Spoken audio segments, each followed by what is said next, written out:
ഞാന് പണ്ടൊക്കെ കണ്ട മൂവീസിൽ നിങ്ങൾ പറഞ്ഞ മാതിരി ഡ്രഗ്സ്, പാർട്ടീസ്, അങ്ങനെ സംഭവം പോപ്പുലർ ആയിരുന്നു. പക്ഷെ ഞാൻ LGBTQ ഒന്നും അത്ര കണ്ടിട്ടില്ല. പിന്നെ എങ്ങനെയാണ് അത് ഇത്ര വൈഡ് സ്പ്രെഡ് ആയി, എത്ര പോപ്പുലർ ആയി? പിന്നെ ഇപ്പോഴത്തെ കാലം ഒരാളെ ഞാനൊരു ഡോഗായിട്ട് ഐഡന്റിഫൈ ചെയ്യുന്നു എന്ന് പറഞ്ഞാൽ ഒരു സൊസൈറ്റി അത് സമ്മതിക്കാനുണ്ട്. എത്ര ലെവൽ ഓഫ് പൊട്ടത്തരത്തിൽ എങ്ങനെയാണ് ഈ സൊസൈറ്റി എത്തിയത്? അതിലേക്ക് ആഡ് ചെയ്യാനുള്ള ഒരു സാധനം കൂടി ഇപ്പൊ LGBT പറഞ്ഞതുകൊണ്ടാണ് ഇപ്പൊ നമ്മള് സമയം ഔട്ടായിക്കൊണ്ടിരിക്കണം. അപ്പൊ ആ വിഷയം കൂടി ഡിസ്കഷനിലേക്ക് എടുക്കാന്ന് വിചാരിച്ചിട്ടാണ്. സാധാരണഗതിയിൽ ഓരോ ആളുകൾക്കും ഓരോ ചോയ്സുകളും ഓരോ ആഗ്രഹങ്ങളും ഉണ്ടാവും. ഇപ്പൊ എനിക്ക് ബിരിയാണി ആയിരിക്കും ഇഷ്ടം, നിങ്ങൾക്ക് മന്തി ആയിരിക്കും ഒരു പക്ഷെ ഇഷ്ടം. പക്ഷെ അതേപോലെ തന്നെ സെക്സ്വാലിറ്റിന്റെ വിഷയത്തിലേക്ക് വരുന്ന സമയത്ത് എനിക്കൊരു പക്ഷെ ആണുങ്ങളോടായിരിക്കും, വേറൊരാൾക്ക് പെണ്ണുങ്ങളോടായിരിക്കും. അപ്പൊ ഓരോ ആളുകൾക്ക് ഓരോ സെക്ഷൽ ഓറിയന്റേഷൻ ഇഷ്ടങ്ങളും ഉണ്ടാവും. അതിനെയും കൂടി നമ്മൾ മാനിക്കേണ്ട. അതല്ലാതെ ഒറ്റയടിക്ക് LGBTQ നമ്മൾ എന്ത് ചെയ്യണ്ടല്ലോ, അല്ലെങ്കിൽ ഹോമോസെക്ഷൽസിനെ അവർ ചെയ്യുന്നത് തെറ്റാണെന്ന് പറഞ്ഞിട്ട് അവരെന്ത് ചെയ്യുന്നു, ഒരു മാർജിനൈസ് ചെയ്യുന്ന ഒരു മെന്റാലിറ്റി, അതിൽ ആ ഒരു ഭാഗം നമ്മുടെ എസ്പെഷ്യലി ഇസ്ലാമിൽ എന്ത് ചെയ്യുന്നുണ്ട്, അത് തെറ്റാണ്, അത് ചെയ്യരുതെന്ന് പറയണ്ടല്ലോ. ഒരു വ്യക്തി ചോയ്സിനെ നമ്മൾ എന്ത് ചെയ്യുക, മാനിക്കാത്ത, റെസ്പെക്ട് ചെയ്യാത്ത രൂപത്തിൽ എന്ത് ചെയ്യുന്നുണ്ട്, വരുന്നുണ്ട്. അപ്പൊ അതും കൂടി ഒന്ന് അഡ്രസ് ചെയ്യണം. ഒരാൾക്ക് ബിരിയാണിയും മന്തിയും അതുപോലെ തന്നെ പൊറോട്ടയും ഒക്കെ തിന്നാൻ തോന്നാം. അങ്ങനെയുള്ള ഒരുപാട് ചോയ്സുകൾ ഒബ്വിയസ്ലി ഉണ്ടാവും. സെക്ഷുവാലിറ്റിന്റെ വിഷയത്തിലുള്ള ചോയ്സ് എന്ന് പറഞ്ഞാൽ നാച്ചുറൽ ആയിട്ട് അങ്ങനെയുള്ള നമ്മുടെ മുമ്പിലുള്ള എല്ലാ സ്ത്രീകളെയും പിന്നെ കല്യാണം കഴിക്കാന്നല്ലോ. നമുക്ക് ഇഷ്ടമുള്ള ചോയ്സിൽ നമുക്ക് ഇഷ്ടപ്പെട്ട ആളെ മാത്രമാണ് കല്യാണം കഴിക്കാം. പക്ഷേ ബിരിയാണിയും മന്തിയും പൊറോട്ടയും ഉള്ളതുപോലെ കല്ലും തിന്നണം എന്ന് പറഞ്ഞാൽ അങ്ങനെ ഉണ്ടാവും. കല്ല്, എനിക്ക് മണ്ണ് തിന്നണം എന്ന് പറഞ്ഞാൽ അങ്ങനെ ഉണ്ടാവും. അവിടെ നമ്മൾ പറയും ആ മണ്ണ് തിന്നുക എന്നുള്ളത് നാച്ചുറൽ അല്ല എന്ന് പറയും. കാരണം നമ്മുടെ തീറ്റ എന്നുള്ളതിനൊരു പർപ്പസ് ഉണ്ട്. അതെന്താ, നമ്മുടെ വിശപ്പ് മാറുക എന്നുള്ളത്, ന്യൂട്രീഷൻ എന്നുള്ളതും. അതേപോലെ നമ്മുടെ സെക്ഷുവാലിറ്റിക്ക് ഒരു പേർപ്പസ് ഉണ്ട്. ദാറ്റ് ഈസ് എന്താണ്, reproduction.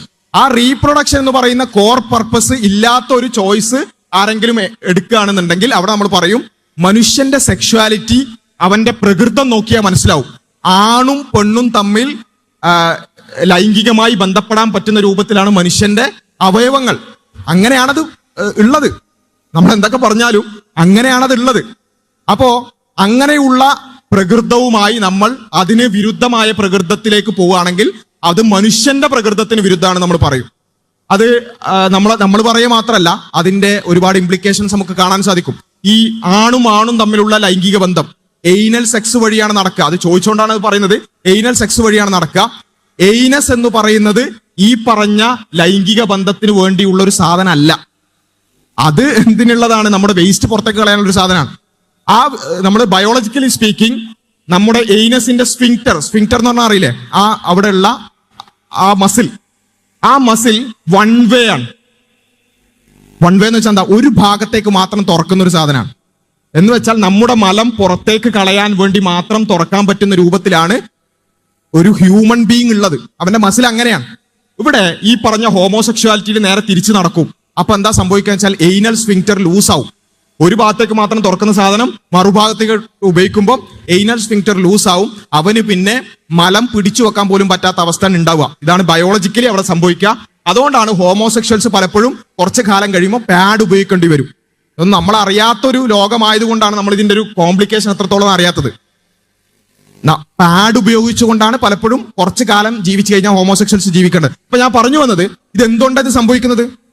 Humans are not design for that. മനുഷ്യന്മാർ അതിനുവേണ്ടി അങ്ങനെയല്ല മനുഷ്യന്മാരുടെ ഡിസൈനിങ്. ആണും പെണ്ണും തമ്മിൽ ലൈംഗിക ബന്ധത്തിൽ ഏർപ്പെടാൻ പറ്റുന്ന രൂപത്തിലാണ്. ഇനി ആണിനോട് തോന്നുന്നുണ്ടെങ്കിൽ ആ തോന്നൽ ഒരു തോന്നലായിട്ട് മനസ്സിലാക്കണം. അത് ധാർമ്മികതയുമായി ഉരച്ചു നോക്കിക്കൊണ്ട് തെറ്റാണെങ്കിൽ അതിൽ നിന്ന് മാറി. എന്തൊക്കെ തോന്നൽ ആൾക്കാർക്ക് ഉണ്ടാവും? പല തോന്നലുകൾ ഉണ്ടാവില്ലേ? ആ തോന്നലുകളിൽ പല തോന്നലുകൾ ഉണ്ടാവും. ആ തോന്നലുകളിൽ ചിലത് നമ്മൾ നിയന്ത്രിക്കേണ്ടതാണ്, ചിലത് നമ്മൾ ചെയ്യേണ്ടതാണ്. അവിടെയാണ് നമ്മൾ മനുഷ്യനാകുക. അല്ലെങ്കിൽ മൃഗവും മനുഷ്യനും തമ്മിൽ വല്ല വ്യത്യാസം ഉണ്ടോ? മൃഗവും മനുഷ്യനും തമ്മിലുള്ള വ്യത്യാസം എന്താ? മൃഗം തോന്നിയതെല്ലാം ചെയ്യും, മനുഷ്യൻ തോന്നിയതിൽ നിന്ന് ചിലതിനെ റിഫൈൻ ചെയ്ത് ചിലത് മാത്രം ചെയ്യും. That is the difference. ഇവിടെ ചോദിച്ച ചോദ്യം രണ്ടാമത്തത്, ഈ LGBT പോലെയുള്ള കാര്യങ്ങളൊക്കെ എങ്ങനെയാണ് സൊസൈറ്റിയിൽ വ്യാപകമായത്? ഈവൻ ഡോഗായിട്ട് പിന്നെ സ്വയം പറയുന്ന ആൾക്കാർ പോലും ഉണ്ടല്ലോ. ഇങ്ങനെയുള്ള പൊട്ടത്തരക്കൾ എങ്ങനെയാണ് സൊസൈറ്റിയിലേക്ക് അക്സെപ്റ്റബിൾ ആകുന്നത് എന്നറിയാൻ ഇപ്പൊ നടക്കുന്ന ബിഗ് ബോസിനെ കുറിച്ച് അറിയാം നിങ്ങൾക്ക്? ബിഗ് ബോസ് ഏതാ സീസൺ 7? എന്താ അതിന്റെ ടാഗ് എന്താ? എല്ലാം അറിയാം. ഇവിടെ ബിഗ് ബോസ് ഒക്കെ കാണലുണ്ടോ? അത് ശരി. ഓക്കെ. അപ്പൊ ഞാൻ ചോദിച്ചെന്താ വെച്ചാൽ, ഈ സീസണിൽ പോലും നമുക്ക് ഒരു കാര്യം കാണാൻ സാധിക്കും. എന്താ, ഒരു ലെസ്ബിയൻ കപ്പിൾ അല്ലെ, എന്താ ആകെ 16 ആൾക്കാരാന്ന് തോന്നുന്നുണ്ട് ബിഗ് ബോസിൽ ഉണ്ടാവുക. ബിഗ് ബോസ് എന്ന് പറയുന്ന ഒരു റിയാലിറ്റി ഷോ സൊസൈറ്റിയുടെ റിഫ്ലക്ഷൻ ആണെന്ന് നമ്മൾ പറയാം. പക്ഷേ നമുക്കറിയാം നമ്മുടെ സൊസൈറ്റിയിൽ എത്ര ആൾക്കാരുണ്ട് ഹോമോസെക്ഷൽസ്? വളരെ കുറച്ച് ആൾക്കാരേ ഉള്ളൂ അല്ലെ? പക്ഷേ ഇതുവരെയുള്ള എല്ലാ സീസണുകളിലും ഇങ്ങനെയുള്ള ആൾക്കാർ 1, 2, 3 ആൾക്കാരുണ്ടാവും. ദാറ്റ് മീൻസ് ഈ TV ചാനലുകളും ഇത്തരത്തിലുള്ള റിയാലിറ്റി ഷോകൾ കണ്ടക്ട് ചെയ്യുന്ന കോർപ്പറേറ്റുകൾക്കും അവർക്കൊരു അജണ്ടയുണ്ട്. അതെന്താ? ഇത്തരത്തിലുള്ള ഒരു ഐഡിയോളജി സമൂഹത്തിലേക്ക് വ്യാപിപ്പിക്കണം.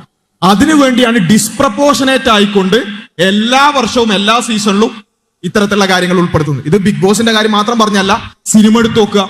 സിനിമകളിലൂടെ ഇതിങ്ങനെ നോർമലൈസ് ചെയ്യും. അങ്ങനെ സംഭവം വളരെ പൊട്ടത്തരങ്ങളാണെങ്കിലും സിനിമകളിലൂടെ റിയാലിറ്റി ഷോകളിലൂടെ നമ്മുടെ വീടുകളിൽ നമ്മുടെ കുട്ടികളടക്കം കണ്ടിത് വളരുകയാണ്.